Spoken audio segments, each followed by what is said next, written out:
courtroom was supposed to be solemn, a place where justice carried weight, but on this day, that weight was twisted into something else entirely. Judge Andrew H. Stones leaned back in his chair, lips curling into a smirk, and then he laughed. The sound rang out sharp and dismissive, slicing through the air like a gavel meant not to call for order, but to belittle. He wasn't just laughing at an argument. He was laughing at Jasmine Crockett herself. The room froze. Attorneys shifted uncomfortably.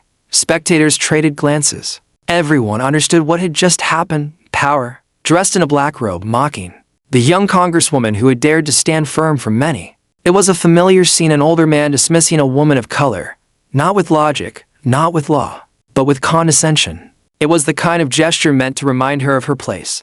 But Jasmine Crockett did not flinch. She did not fold. She simply paused, her eyes locked on Judge Stones, unwavering, steady as stone. She did not rush to fill the silence, nor scramble to defend herself. She let the stillness hang, stretching longer, pulling everyone in the room into its gravity.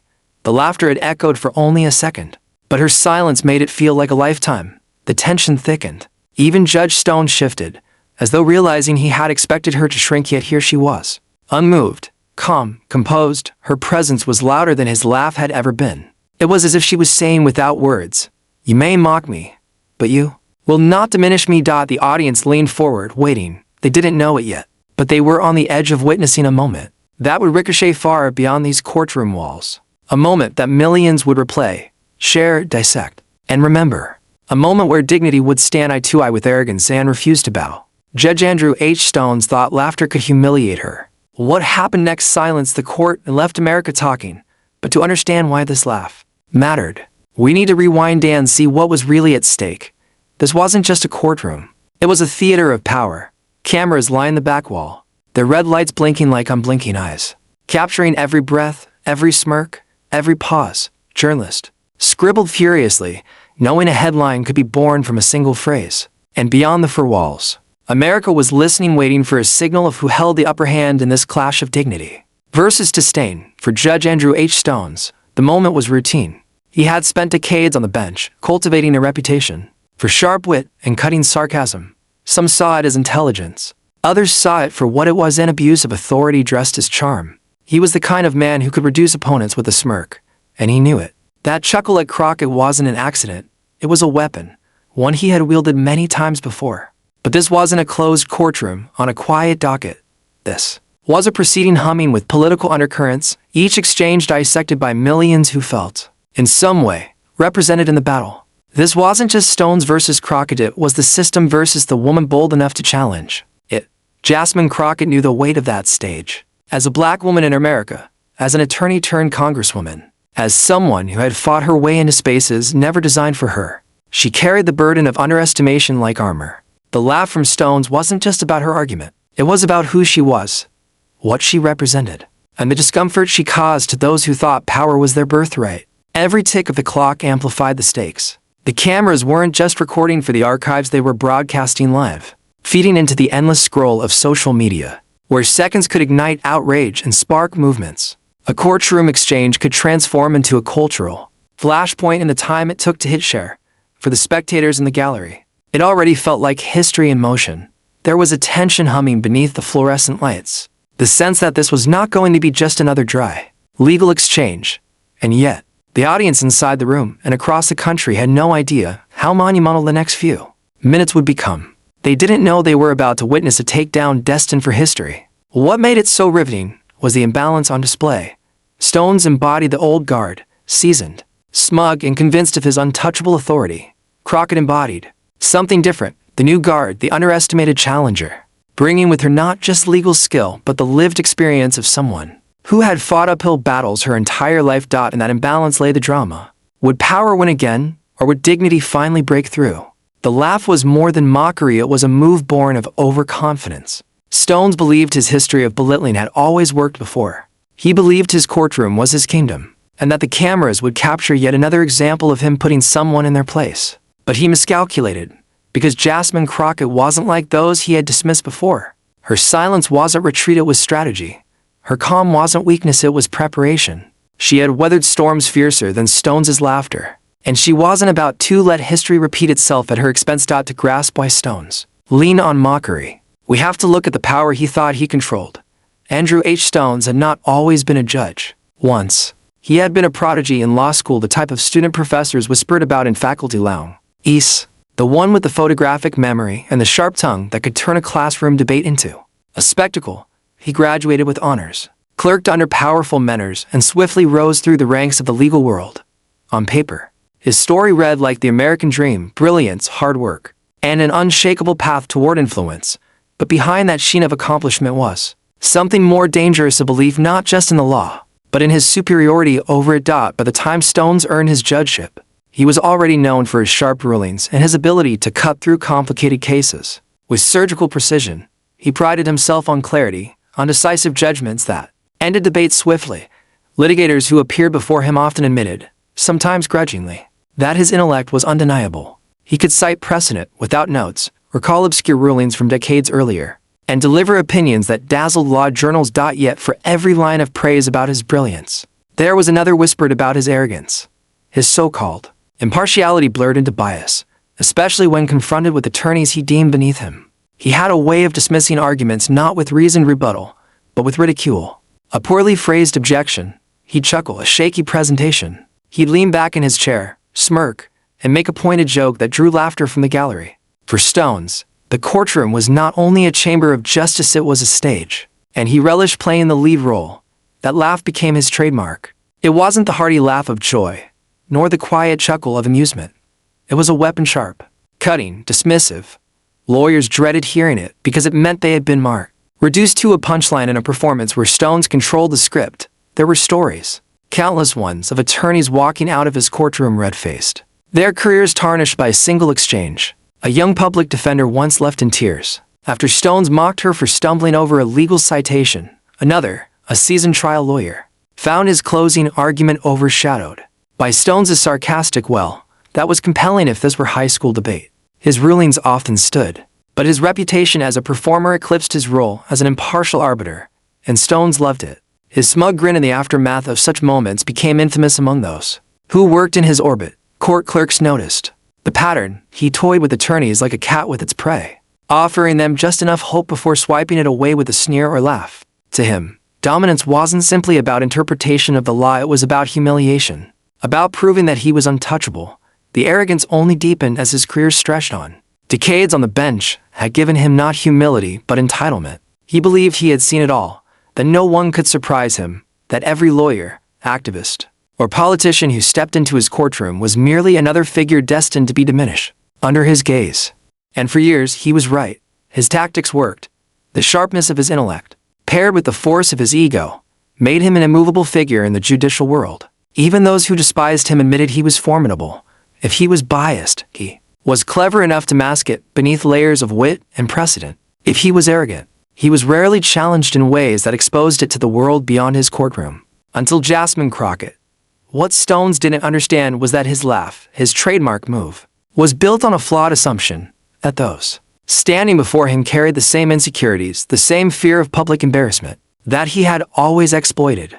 He assumed that by laughing at Crockett, by dismissing her in front of the nation, he could rattle her the way he had rattled countless others. But Jasmine Crockett was not like the others. While Stones had built his power in comfortable courtrooms, insulated by privilege, Crockett had built hers in the trenches, fighting for clients who couldn't pay, standing up for communities dismissed by the same institutions that celebrated him. Where Stones had mocked, she had endured. Where he had played to the gallery, she had fought to be heard. The smug grin that had broken so many before would, this time, set the stage for his undoing. The laugh that had silenced others would echo as the sound of his own overconfidence. He had crushed lawyers before, but this time his playbook would fail, because across from him stood someone who had been forged in fire for beyond the courtroom. Before Jasmine Crockett ever stood in that courtroom, staring down Judge Andrew H. Stones, her life had already been a battle against the odds. Her journey was not one of privilege or entitlement. It was not groomed through elite country clubs or guarded by institutional power. Hers was a path carved through grit, sacrifice, and the unshakable conviction that justice should not be reserved for the few who could afford it.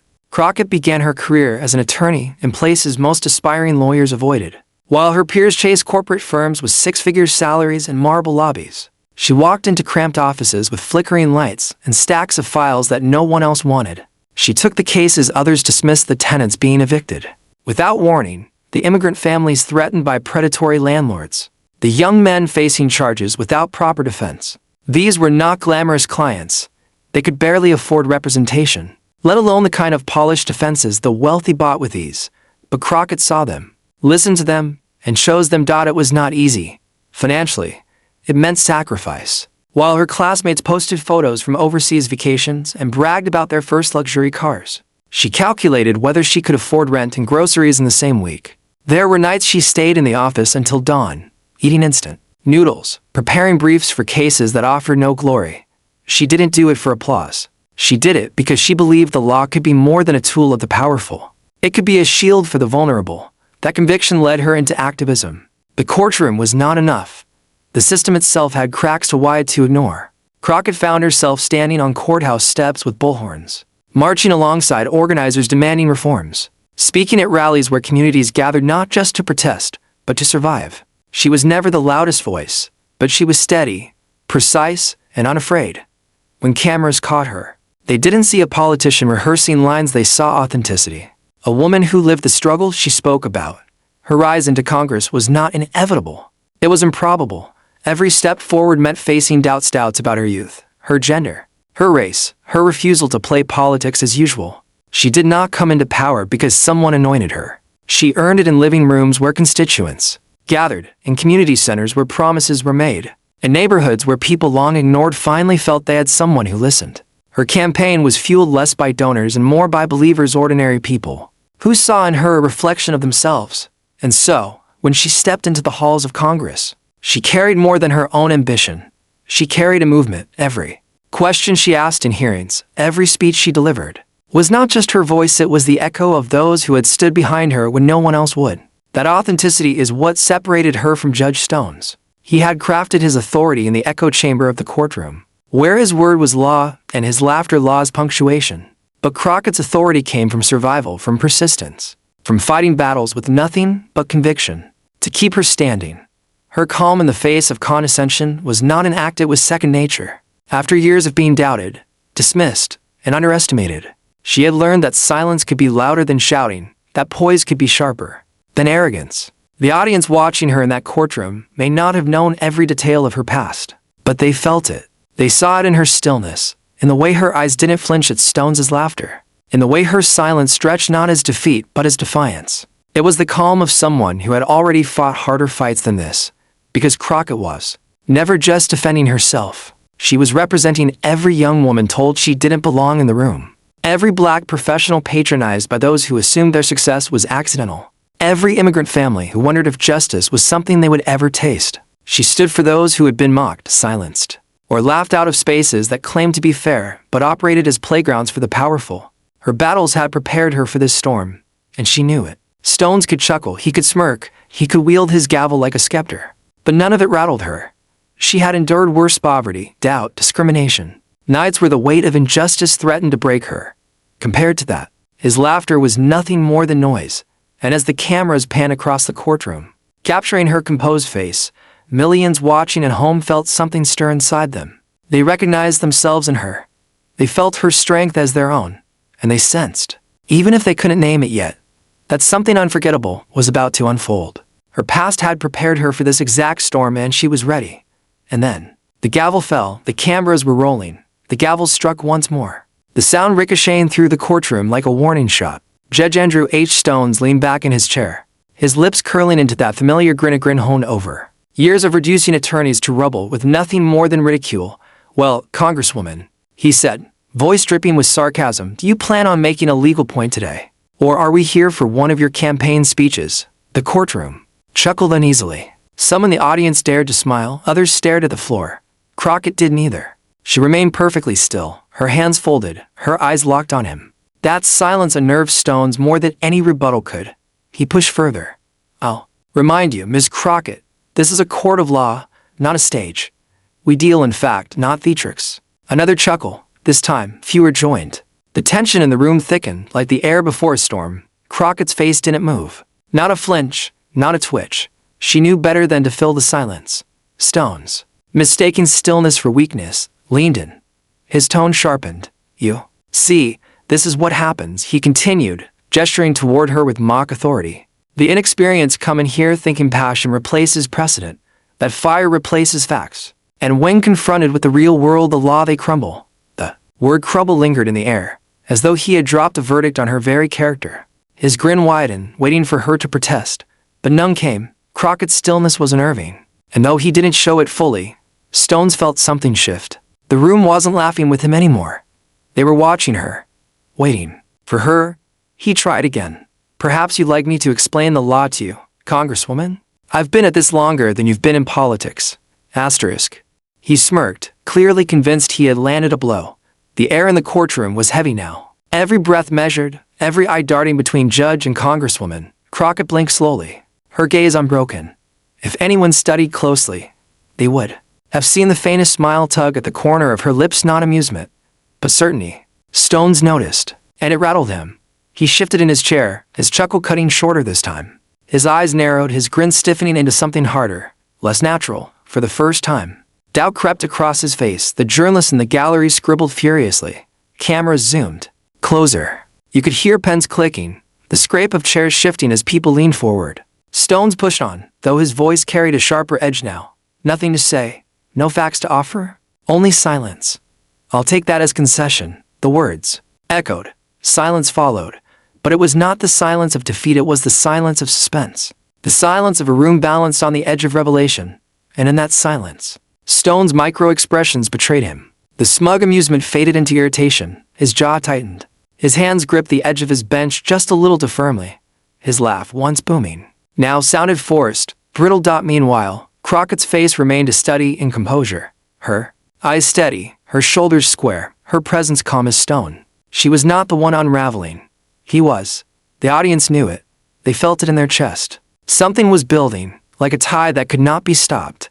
They leaned forward unconsciously, sensing that the silence was not emptiness, it was a loaded chamber, waiting for the trigger. The tension was unbearable now. The courtroom no longer belonged to Stones. It belonged to the silence, and to the woman who commanded it. And just when Stones thought he had reduced her to silence, Jasmine leaned forward. The silence stretched so long it became uncomfortable. What began as a momentary pause transformed into something far more deliberate. Judge Stones shifted, his smirk faltering as he realized Crockett wasn't scrambling for words. She was waiting. She was letting him feel the weight of his own arrogance echo through the courtroom. And then, without raising her voice, without breaking her calm, she spoke. Your Honor. She began slowly, her tone measured, almost surgical. When a judge uses laughter to belittle instead of reason to persuade, it tells us less about the law and more about the man. The words sliced through the heavy air like a blade. The chuckles that had lingered around the room vanished. All that remained was the sound of pens scratching and cameras whirring. Stones blinked. Once. Twice. His smirk tightened, but the confidence behind it had cracked. Crockett leaned forward, steady, her voice even. I came here today prepared with facts, with precedent, with the lived experience of the people who cannot afford to be dismissed. If my silence unsettled you, it's because I don't need noise to make my case. I let the truth do that work. A murmur rippled through the gallery. Someone gasped audibly. Stones straightened in his chair, as if regaining control. Congresswoman, this is highly irregular. But she didn't flinch. She spoke right through his interruption, the way he had spoken through her minutes earlier. You've built a career laughing people out of this room, Judge Stones. I've seen your record. Attorneys leave here humiliated. Defendants leave here feeling voiceless. That laugh, it's your weapon. But today, it's not working. The courtroom stilled. Her eyes locked onto his. Because today, you're not up against someone who came to impress you. You're up against someone who came to expose the truth. Stones blinked again, this time faster. He opened his mouth, but no sound came. Reporters scribbled furiously. Whispers spread through the benches. One journalist mouthed to another. She just flipped it. Crockett let the silence settle again, perfectly timed.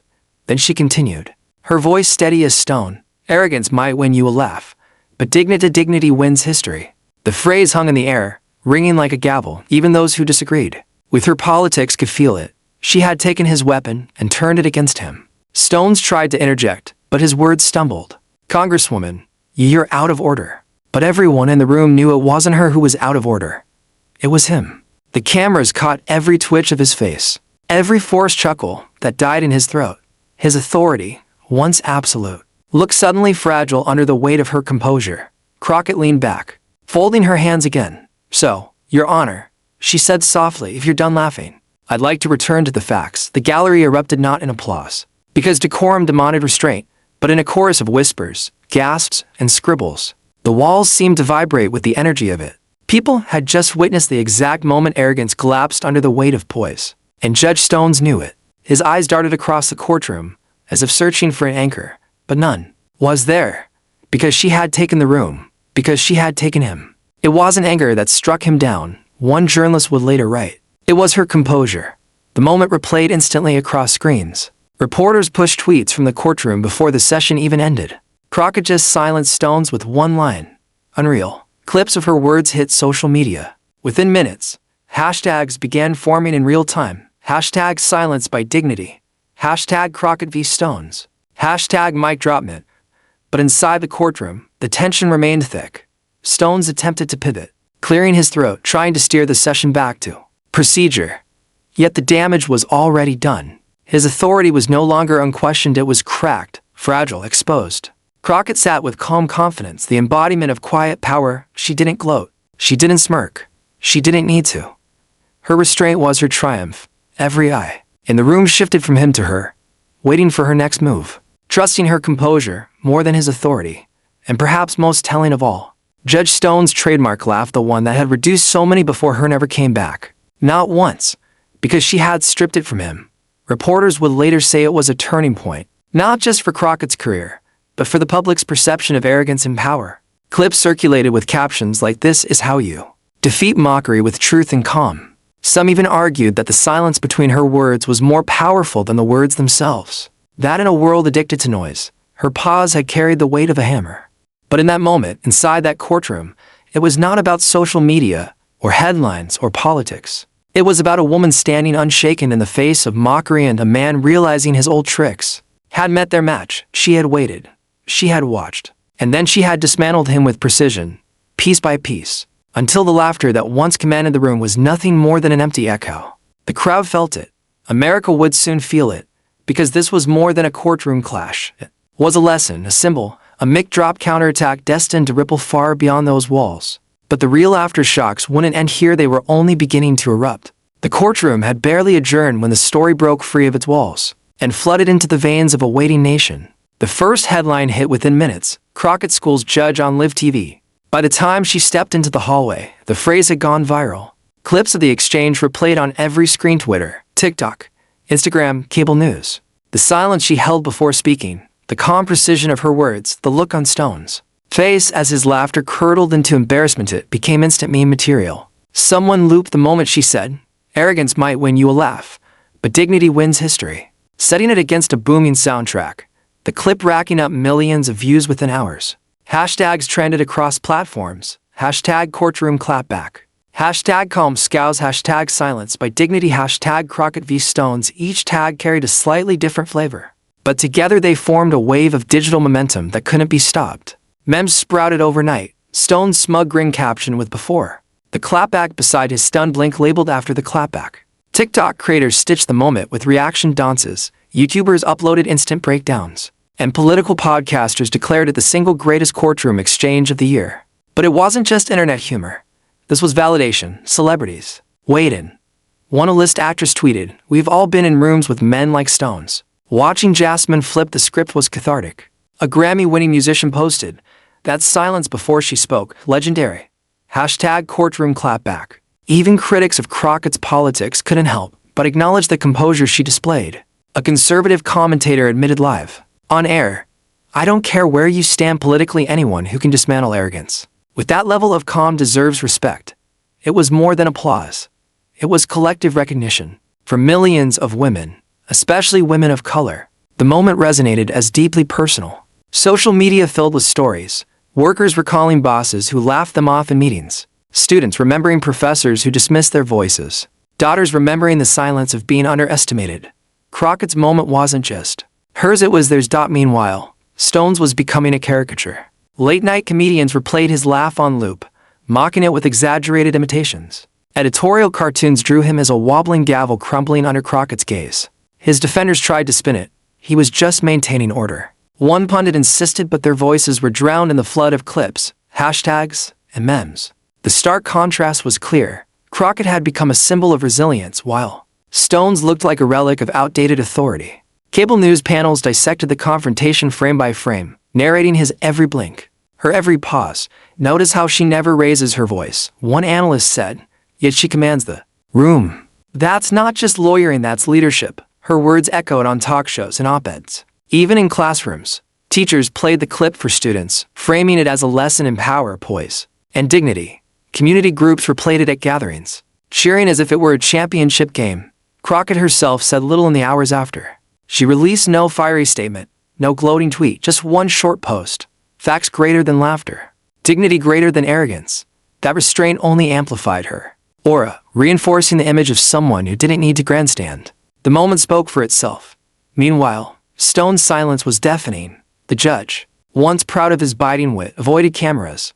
His office declined to comment. The man who had built a reputation on his laugh found himself defined by its absence.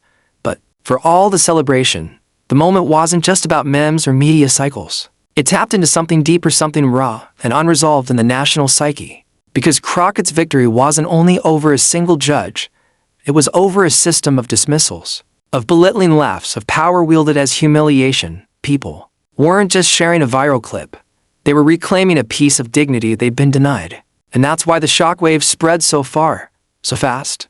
Because for once, it wasn't the smug smirk that won, it was the steady silence before the storm. The court had gone quiet. The country had erupted. And both would remember what they saw. But beneath the laughter and applause lay a deeper truth. When the dust settled, and the trending hashtag slowed, something lingered far beyond the laughter and the memes. This moment was never just about a single exchange in a courtroom.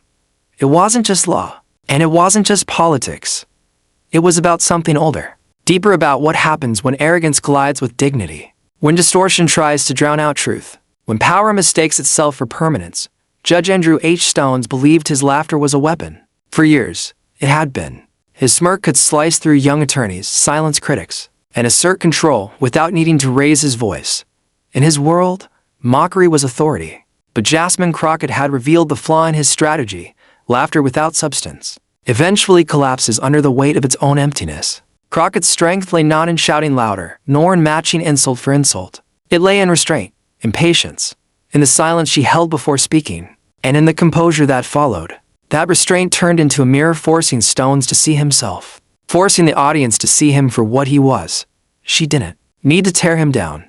His own arrogance did that for her. And that's why the moment transcended the courtroom. Because in it, millions of people saw themselves. They saw the times they had been laughed at in boardrooms, dismissed in classrooms, talked over at dinner tables, or belittled in workplaces. They saw every smirk, every sigh, every mocking chuckle. That told them, you don't belong here. And in Crockett's calm, they saw the possibility of flipping that script, not by becoming louder, but by becoming unshakable. This was the payoff. Dignity is power. In a world of mockery, dignity can be the sharpest weapon. That truth cuts across politics, across class, across race and gender. It speaks to anyone who has ever been underestimated, anyone who has been told their voice was too small, too soft, too different to matter. Crockett's composure was not just her victory. It was validation that silence, when wielded with intent, can be louder than laughter. That composure can dismantle arrogance faster than rage ever could. The ripple effect of that moment was not just viral. It was personal. People carried it into their own lives. Workers entered meetings with steadier eyes. Students raised their hands with firmer voices. Everyday citizens walked a little taller, remembering that even in the face of dismissal, their dignity was untouchable. And in the broader national conversation, Crockett's victory became more than a clip. It became a parable, a reminder that America's greatest strength has never been in its mockers, but in its truth tellers. That arrogance may win temporary applause, but only dignity endures. For Crockett, this was not just about winning against a judge. It was about standing as proof that resilience cannot be humiliated, that truth cannot be silenced, and that dignity is not weakness but an unbreakable weapon. Her story reminded the country of something vital. Power is not defined by who laughs the loudest, but by who holds the most composure when it matters most. And that leaves one final question. What do we take from this moment? Judge Andrew H. Stones laughed, certain that his chuckle could diminish Jasmine Crockett, certain that his courtroom swagger would once again bend the room to his will. But instead, It was he who left diminish, because Crockett didn't flinch. She didn't bend. She stunned the court, and in doing so, she reminded us all that arrogance always crumbles before dignity. That's the story we've traced here, not just a courtroom clash, not just a viral clip, but a lesson written in real time. Stones leaned on the oldest trick in the book, belittlement, and Crockett answered with the newest, yet oldest power of all, composure. She proved that when the world laughs at you, you don't have to shout them down. You only have to stand firm. This wasn't just her victory, it was ours. Because every time dignity triumphs over arrogance, it chips away at the culture of mockery that tries to keep so many voices small. Every time someone like Crockett refuses to be shaken, it tells the rest of us, you can do it too. And that's why we tell these stories here. To make sure they don't vanish in the noise. To remind each other that justice, resilience, and calm strength are not just ideals, they are living forces that reshape history one moment at a time. So here's the question for you. You believe that dignity beats arrogance? Do you believe stories like this deserve to be amplified, not silenced? If you do, then subscribe now. Join this community. Share this story. And let's make sure moments like Crockett's don't just go viral, they become part of the way we see ourselves and the way we shape the future.